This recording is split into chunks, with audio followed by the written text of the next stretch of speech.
नमस्कार, मी मुक्ता पुणतांबेकर. मी मुक्तांगणमध्ये उपसंचालक म्हणून काम करते. गेली 25 वर्ष मुक्तांगण व्यसनमुक्ती केंद्र हे व्यसनमुक्तीच्या क्षेत्रामध्ये कार्यरत आहे.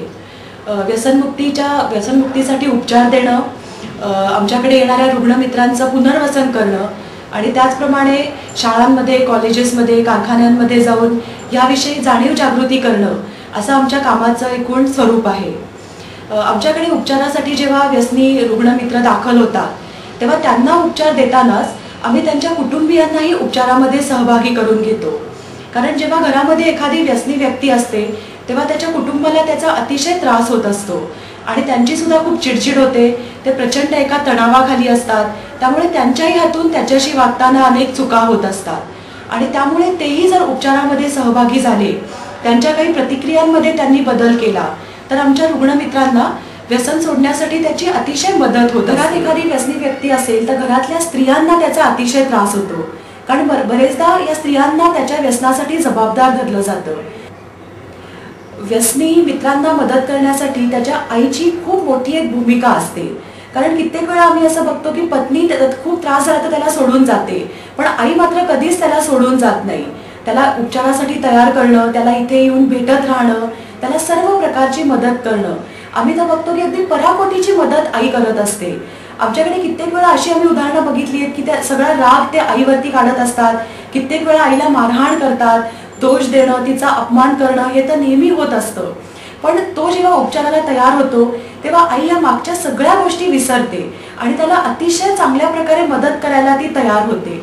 आणि खरोखर आम्हाला हे बघून, अशी उदाहरणं बघून अतिशय आश्चर्य वाटतं.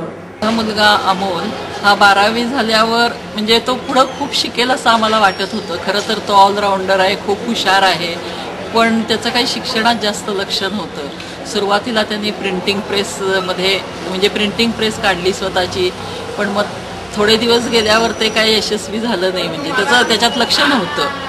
निरनिराळं सारखं प्रत्येक वेळी वेगळं काहीतरी करायचं असं त्याचं चालायचं. नंतर तो मार्केटिंगच्या क्षेत्रात शिरला आणि मार्केटिंगच्या क्षेत्रात गेल्यावर तिथं पार्टी वगैरे व्हायच्या, तर तिथून त्याला ते व्यसनाची सवय लागली.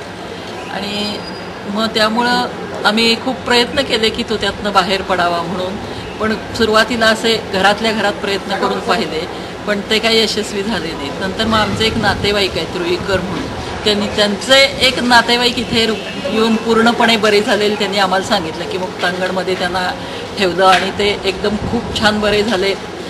मग त्यामुळं आम्ही पण इथं अमोलला ॲडमिट करायचं ठरवलं आणि सुरुवातीला काही तो तयार नव्हता, तरीसुद्धा आम्ही त्याला असंच घेऊन आलो.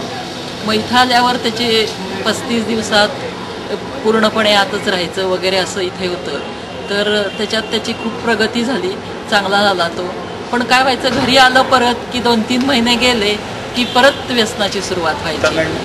व्यसनमुक्ती एवं पुनर्वसन केंद्रामध्ये सल्लागार म्हणून आज कार्यरत आहे.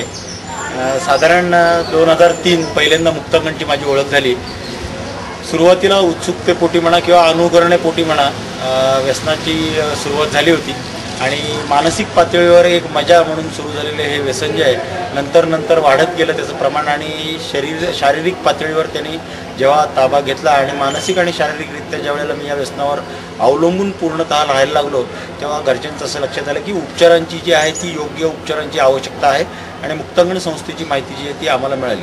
मुक्तांगण संस्थेमध्ये भरती होण्यासाठी सुरुवातीला जे आहे ते मी तयार नव्हतो.